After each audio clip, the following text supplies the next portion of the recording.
हरि नाम संकीर्तन, साधु संग, हरि कथा श्रवण, मुख के द्वारा हरि कथा, हरि कीर्तन, हरि गुणानुवाद, तक के द्वारा भगवत चरण स्पर्शन, भगवत भक्त का चरण स्पर्शन, ये हर इंद्रिय हमारा मित्र बन जाता है जब हमारा मन संशोधित हो जाता है। और मन जब हमारा दुष्ट मन जब हमारा भोगोन्मुखी वृत्ति लेकर इंद्रिय के प्रति प्रकाशशील हो जाता है तो हर इंद्रिय हमारा दुश्मन बन के आता है। इंद्रिय दुश्मन नहीं, मन दुश्मन है। मन इंद्रिय को प्रेरणा करता है, तब जाके इंद्रिय हमारा सक्रिय होता है। मन शुभ प्रेरणा देता है तो इंद्रिय हमारा शुभ कर्म का अनुष्ठान करता है। मन जब दुष्ट बुद्धि लेकर इंद्रियों को प्रेरित करता है, इंद्रिय हमारा दुष्ट कर्म करने में तत्पर हो जाता है ना। इंद्रिय कारण नहीं है, कारण है मन। ये जब भगवत चरण में संलग्न हो जाता है, महत्पुरुष के कृपा से मन जब संयमित हो जाता है, भजन करने का प्रवृत्ति जागृति होती है, तो ये मन हमारा मित्र हो जाता है। ये मन हमारा समस्त इंद्रियों को प्रेरणा करते हैं।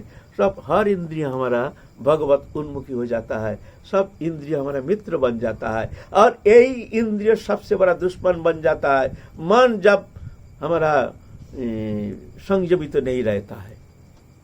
ये दुश्मन बन के आता है हमारा, ये मन ही हमारा दुश्मन बन के संसार चक्र में फंसा के ले जाता है ना। तो भाव दशा में, साधन मुक्ति दशा में, अंतिम स्थिति में मन निश्चल हो जाता है। भाव भक्ति दशा में मन और गंभीर एकांत एकांतिक भगवत स्मृति उसके हृदय में रहता है। पलक के लिए भगवत स्मृति जाती नहीं है, जाना संभव नहीं है। उस समय पागलपन हो जाता है, साधु का खाना पीना भूल जाता है, स्नान ध्यान भूल जाता है, तिलक कंठीमाला भूल जाता है। हर समय एक स्थिति, मन एक निश्चल, एक कौन अतीन्द्रिय जगत में जैसे ले गया, ख्याल ही नहीं। सुबह से संध्या हो गया, ख्याल नहीं कहाँ पड़ा है, अभी दिन है कि रात है, वो ख्याल नहीं। इंद्रिय क्रिया कौन करेगा, नियम विधि निषेध कौन पालन करेगा, ये स्थिति हो जाती है। भाव भक्ति दशा ये भी निरापद भूमि ना है, ये भी निरापद भूमि नहीं। जो ऐसी स्थिति में आके हम निरापद भूमि में पहुंच गया, अब हमारा भय नहीं, यहां से भी पतन का भय रहता है। उसके बाद प्रेम भक्ति दशा, भाव भक्ति दशा में हमारे प्रेम कल्प लता में फूल आ जाता है। जैसे वृक्ष में फूल आ जाता है तो अब फल होगा। किसान बड़ा आनंद होता है किसान के मन में, अब फसल फूल आ गया, अब फल होगा।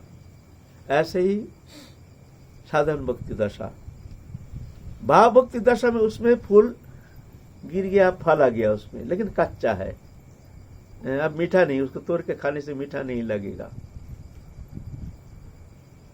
प्रेम भक्ति दशा में परिपक्वता, एकदम परिपक्व, वो फल पक करके पुट करके गिर जाता है, पेड़ से अलग हो जाता है। ऐसा ही प्रेम भक्ति दशा में जाकर के साधक का जड़ चेतन ग्रंथि खुल जाता है, संसार चक्र से अलग हो जाता है, माने संपूर्ण अलग। इसको कहते हैं निरापद भूमि। इस भूमि में जाने से फिर साधक का कोई पतन का संभावना नहीं रहती है। इस भूमि में, ये भूमि सुदुर्लभ, यहाँ इस भूमि में पहुंचना सुदुर्लभ।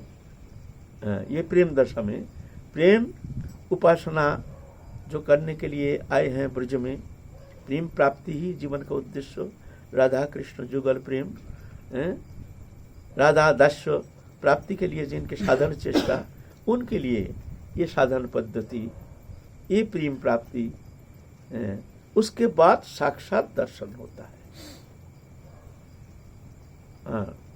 साक्षात दर्शन होता है, तब भगवान उसको छोड़ के पलक के लिए कहीं जा नहीं सकते हैं, राधा रानी भी जा नहीं सकते हैं। इस स्थिति में साधक का बहुत परिवर्तन आ जाता है भीतर में। ऐसे परिवर्तन जैसे पागलपन, जैसे कोई कहेंगे उन्मादग्रस्त, एकदम पागलपन। लोकालय तो रहता नहीं है, कहीं जंगल में, कहीं जंगल में, कहीं इधर। कभी तो भाग रहे हैं गिरिराज तराटी में, हमको दर्शन हो जाएगा। वहाँ से भाग रहे हैं, चलो बरसाना में जाए, वहाँ जरूर दर्शन होगा। ऐसे ऐसे ढूंढते रहते हैं। कभी तो वंशी ध्वनि जैसे सुन रहे हैं, एकदम सुन रहे हैं, भाग रहे हैं, दौड़ रहे हैं, जैसे कृष्ण वंशी ध्वनि कर रहे हैं। ऐसे अद्भुत अद्भुत स्थिति है ये प्रेम दशा में। ये बड़े विचित्र, जिस स्थिति का वर्णन साधारण मनुष्य के द्वारा संभव नहीं, शब्द के यहाँ प्रवेश नहीं है। यहाँ तो बड़े बड़े संत जो है, जो पहुंची हुए संत, वो सिर्फ अनुभव कर सकते हैं, जो इनको ऐसे कोहिनूर मुनि मिल गया है।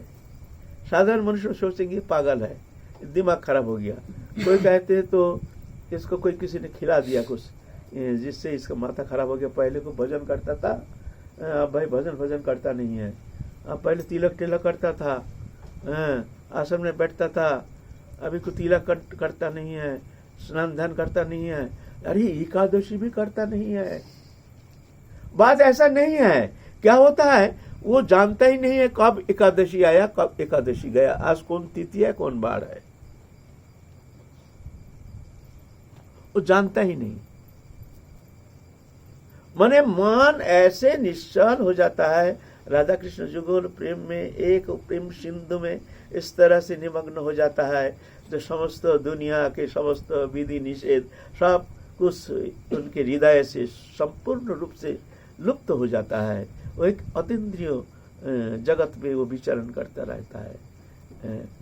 ये जो है, ये स्थिति जो है यहाँ अगम्य है। मुनि ऋषि जगेंद्र मुनिंद्र का भी अगम्य स्थान है ये। उस स्थिति में क्या होता है, हमारे कुछ वर्णन किए हैं। बोलता है आहार प्रहार जैसे, खाना पीना प्रहार जैसे, जैसे प्रहार मुंह में खाने दिया ना, मुंह में धरा रह गया, आंख फाड़ के बैठा है, कौन लोक में चला गया, कौन दिव्य आनंद सिंधु में कहाँ जाने, वही जानता है। कौन अतीन्द्रिय जगत में वो चला गया। उसमें राधा रानी भी कोई भक्त को भेज देते हैं उसको। राधा रानी देखते हैं ना, ये तो अभी शरीर का बोध नहीं है, तो राधा रानी भेज देते हैं उसको, खिला देते हैं, ये कर देते हैं। उसका तो शुद्ध बोध नहीं है, तो मुंह में दिया। हमारे गुरु जी को जब इस स्थिति में मुंह में दिया, मुंह में दे के बैठे, बाबा पाइए, बाबा पाइए, ठो करके गिरा दिया। तो कपड़ा ऐसे शरीर में ऐसे लंबा करके कपड़ा यहाँ से एक सफेद कपड़ा बिछा देते थे। कोई शुद्ध बुद्ध है नहीं ना, वही थूक दिया, कपड़े के ऊपर थूक दिया। तो हम लोग एक कपड़ा को बिछा देते थे, जो थूकेगा कपड़ा के ऊपर, फिर उसको खोल करके ले जाते थे। क्या खा रहे हैं, क्या खा रहे हैं, मुंह में दे करके बैठे हैं चुपचाप। कौन अतीन्द्रिय जगत में विचरण कर रहे हैं, कौन जानता है, कौन जगत का है वो संदेश एकमात्र वही जानता है। और वो जान सकता है जो राधा रानी की कृपा प्राप्त करके उस अतीन्द्रिय जगत में पहुंच गए हैं। जागरण दशा अनुताप सागर के जैसे, जब जागे रहते हैं तब तक अनुताप के समुद्र में जैसे डूब रहे हैं। हमको अभी चाहिए, अभी चाहिए, अभी चाहिए, राधा रानी को अभी चाहिए, अभी चाहिए, तुरंत चाहिए। संसार जल शून्य कूप जैसे, पूरा संसार जैसे जल शून्य कूप, कुआ के पास गए हैं, प्यासे हैं, पानी पिएंगे, लेकिन कुआ में पानी नहीं, तो कुआ हमारा कोई काम में आता नहीं है। ऐसे उसके प्यास बुझाने के लिए ये जगत संसार में ऐसा कोई वस्तु नहीं है जो उनके जो वो प्यास है वो बुझा सकते हैं। प्रेम रूपी प्यास। जल मीन जथा मीन दुख पाय आयुहीन, प्रेम मीन सही मत भक्तो, चातक जलद गति ये मति प्रमण रीति, जाने जई सही अनुरक्त। जल बिना जथा मीन, तालाब में पानी नहीं है, मछली का क्या दशा होता है? कितना कष्ट हो। जल बिना जथा मीन, दुख पाए आयुहीन, प्रेम बिना यही मत भक्त। चातक जलद गति, चातक पक्षी है ना, बरसात के पानी के लिए उड़ता है। वो नीचे संसार में इतना पानी है, वो पिएगा नहीं, वो बरसात के पानी नवीन मेघ के तरफ उड़ता है, पानी गिरेगा तो वो पिएगा, प्यास बुझाएगा। ऐसा ही जगत में कितना सुख समृद्धि, थोड़ा सा भौतिक वस्तु प्राप्ति के लिए मनुष्य क्या नहीं खा रहे, खो रहे, काट रहे, कूट रहे हैं, मर रहे हैं, मार रहे हैं, मरने के लिए तैयार हो जाते हैं। थोड़ा सा भौतिक वस्तु जो अनित्य दुखमय है, इतना सारे वस्तु पदार्थ, भोग्य पदार्थ है, लेकिन वो उसके थोड़ा सा भी उनके हृदय के जो प्यास बुझाने के लिए ये कुछ संसार शून्य, जल शून्य कुप जैसे ऐसे स्थिति, अनुताप जागरण दशा, अनुताप सागर जैसे, निद्रा जीवन विध्वंसी मृत्यु जैसे प्रेम दशा। फिर ये प्रेम दशा के अंतिम परिपक्व अवस्था में तब साक्षात दर्शन देते हैं, और तभी जाकर के मनुष्य जीवन और मनुष्य जो जड़ चेतन ग्रंथि माने प्रकृति के साथ आत्मा की जो तदात्मता, तल्लीनता, तन्मयता, मैं शरीर हूँ ये बोध, मैं शरीर नहीं हूँ, शरीर संबंधी वस्तु मेरा नहीं है, लेकिन ये कहने से क्या होता है, हमारे तो शरीर में आत्मबुद्धि, ये आत्मबुद्धि का ही कारण है संसार चक्र में अनादिकाल से घूम रहे हैं। शरीर मैं नहीं, तो मैं कौन हूं, मैं राधा रानी क्यों हूं, तो मेरी कौन है, मेरी राधा रानी, ये बोध, उस स्थिति में वो बोध हो जाता है, ये शरीर मैं नहीं, शरीर संबंधी वस्तु मेरा नहीं, ये जड़ है, ये प्रकृति है, प्रकृति मैं नहीं हूं, मैं प्रकृति के अतीत, इंद्रियातीत, गुणातीत, लोकातीत, ऐसे स्थिति आ जाती है। फिर तब जाके उस स्थिति में साक्षात ठाकुर जी दर्शन देते हैं, वो प्रेम परिपक्व अवस्था। सांद्रानंद विशेषात्मा कृष्णाकर्षिणी, भगवान को इतना आकर्षणी शक्ति है उस प्रेम में, भगवान पलक के लिए वो भक्त को छोड़ के जा नहीं सकते, पलक के लिए झुम झुम झुम झुम झुम झुम झुम झुम नाचते हैं। जैसे छोटा सा बच्चा को छोड़ करके माँ कहीं जाते नहीं, जा नहीं सकते, जाते हैं तो बच्चे को लेके जाते हैं। तो घर में छोटा बच्चा है, अब उनकी माँ को हम ढूंढ रहे हैं, तो अब ये समझ लेना वो बच्चा को छोड़ के माँ दूर नहीं गए, वहाँ बैठे रहिए, माँ आ जाएंगे, बच्चा को छोड़ के दूर नहीं गए हैं। ऐसे ही ऐसी स्थिति में भगवान भी वो भक्त को छोड़ के कहीं जा नहीं सकते। अहं भक्त पराधीन हो, मैं भक्त का अधीन हूँ, मेरा कोई स्वतंत्रता नहीं, ये प्रेम पड़ जाए। और उसके ऊपर भी और भी दशा, स्नेह, मान, प्रणय, राग, अनुराग भाव, माँ बाप दशा, ये भी वो जो मंदिर स्वरूप प्राप्ति में जो सेवा अधिकार प्राप्ति के लिए जो स्थिति है, वहां तक नहीं। आप समझो कौन सा उपासना प्राप्त करने के लिए हम आए हैं ब्रज में, हमको क्या करना है ना। अभी तक अनर्थ में पड़े हैं, अभी तक देहोदेह वस्तु पदार्थ में आसक्त होकर पड़े हैं, अभी तक इंद्रिय भोग्य विषय में आसक्त होकर के उसके पीछे भाग रहे हैं। और कहाँ उस जगत की स्थिति, कहाँ हमको पहुंचना है। तो इसीलिए ये शक्ति जो है, ये महाप्रभु कृपा करके देने के लिए नित्यानंद प्रभु को कह रहे हैं, तुम जाकर के गृहस्थ आश्रम रचना करो, क्यों, तुम्हारे द्वारा तुम्हारा शक्ति जो संतान आ जाएगा, वो संतान वो शक्ति लेकर आएंगे, वही ये शक्ति संचार कर सकते हैं। फिर जाके वो चेतना शक्ति प्राप्त करके फिर वो साधक वो प्रेम प्राप्त करने में समर्थ हो सकते हैं। इसीलिए श्रीपाद तुमको संसार आश्रम रचना करना पड़ेगा। जय जय श्री राधे। काल चलेंगे फिर, आज भूमिका में ही हम अटक गए, आज 4 दिन हमारा भूमिका चल रहा है। ये जो उन्हें लालसा ये कैसे बढ़ेगी? ये वही तो कृपा, वही कृपा से, वही कृपा, वो तो बीज तो है ना, भक्ति लता बीज, अंकुरित होता है तभी जाके लालसा बढ़ता है, ऐसा थोड़ी लालसा बढ़ेगा। उनकी कृपा से ही बढ़ेगी, वो शक्ति है। और अब कृपा के भरोसे रहें ना, कृपा के भरोसा क्यों, कृपा के भरोसा क्यों?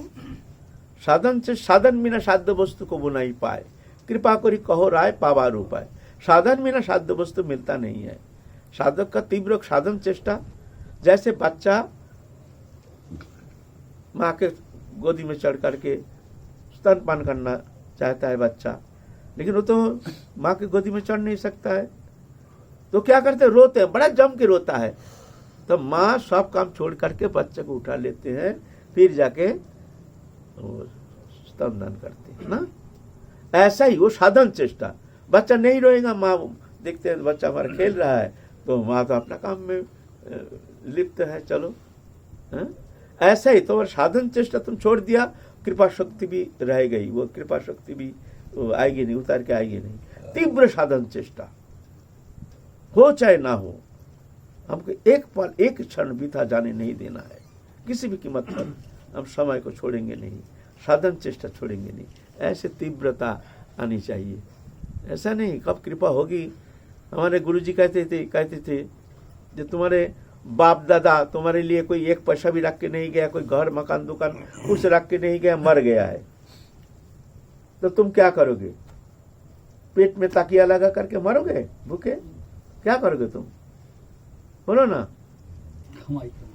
कमाई करना पड़ेगा, परिश्रम करना पड़ेगा भाई, मजदूरी लेबर कुछ भी करके तो हमको खाना पड़ेगा ना। हमारे बाप रखा नहीं तो क्या मरेंगे थोड़ी? ऐसे ही तो मान लो हमारे ऊपर कृपा है नहीं, अब हम क्या करेंगे? कृपा नहीं चाहिए हमको, हम तो रगड़ रगड़ के इस तरह से मरेंगे, लेकिन हम पीछे हटेंगे नहीं, हम संसार की तरफ झाकेंगे नहीं। हम तुम्हारे चरण प्राप्ति बिना जगत के कोई भी वस्तु पदार्थ के प्रति हम झाकेंगे नहीं, ऐसा प्रतिज्ञा लेके चलो। और कृपा कृपा कृपा कृपा कृपा एक दुर्बलता, कृपा के पीछे पीछे चलती है। कृपा तुम साधन चेष्टा तीव्र होने से कृपा तुम्हारे पीछे पीछे चलेगी कृपा करने के लिए, है ना, है ना। साधन चेष्टा रुक गई, कृपा भी रुक गई, वो तो अच्छा है, मस्ती है। कृपा भी तो कहती है जो ठीक है रहने दो, बच्चा हमारा खेल रहा है। बाबा जो प्रेम भक्ति के आपने लक्षण बताए, उसमें तो जो भक्त है वो तो कुछ ज्यादा समय तक शरीर धारण ही नहीं कर पाएगा ऐसी स्थिति में। तो देखो उस समय रक्षा करता तो वो नहीं है, उस समय ठाकुर जी रक्षा करता है, उस समय सब ठाकुर जी करते हैं। बहुत बहुत दिन भूखे रहता है लेकिन शरीर नष्ट नहीं होता है, ठाकुर जी रक्षा करते हैं। उसमें थोड़ी वो करता है, तो वो थोड़ी है, ऐसा नहीं तुम जैसे सोचते ऐसा नहीं। वो रक्षा के लिए चिंता भी नहीं करता है, उसकी मानसिकता भी है नहीं, शरीर को रक्षा करना है। भगवान उस समय रक्षा करते हैं। अनन्यश्चिंतान्तमं जे जन पर्युपासते तेषां नित्याभियुक्तानां योगक्षेमं वहाम्यहम्। उसका योगक्षेम मैं वहन करता हूँ। अनन्यश्चिंतान्तमं, अनन्य चिंता, ना अन्य चिंता, ना अन्य आशा, ना अन्य भरोसा, ना अन्य कोई अपेक्षा, ऐसा जो अनन्य चित्त होकर के जो भगवत शरण में रहते, अनन्यश्चिंतान्तमं जे जन पर्युपासते तेषां नित्याभियुक्तानां योगक्षेमं वहाम्यहम्। योग माने अलब्ध वस्तु के संस्थान, क्षेम माने लब्ध वस्तु का संरक्षण, ये मैं करता हूँ। उसमें भगवान सब निर्वाह करते हैं।